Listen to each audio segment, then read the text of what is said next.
All right, everyone, let's dive into defining our target audience because it's the first step in creating content that really resonates with people. Now, think about this. Why do you think Netflix has such a huge following? It's not just because they have great shows and movies, it's also because they know exactly who their audience is and what they want to watch. So how do we start defining our own target audience? First things first, let's figure out the demographics of your ideal customer. Age, gender, location, income level, these are all important factors that help paint a picture of who you're trying to reach.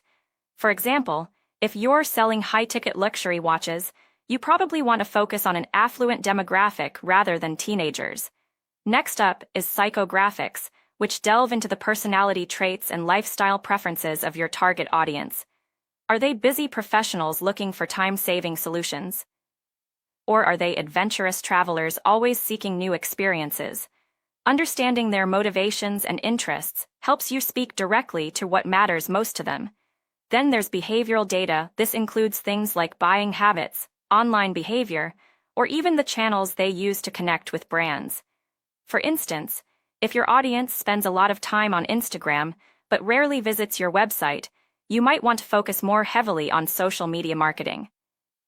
As we wrap up these key points, remember that defining your target audience isn't just about checking boxes, it's about truly understanding the people behind the data and creating content that speaks directly to their needs and desires.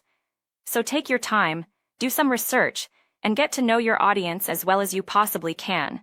That's all for now. Let me know if you have any questions or need further guidance on this topic.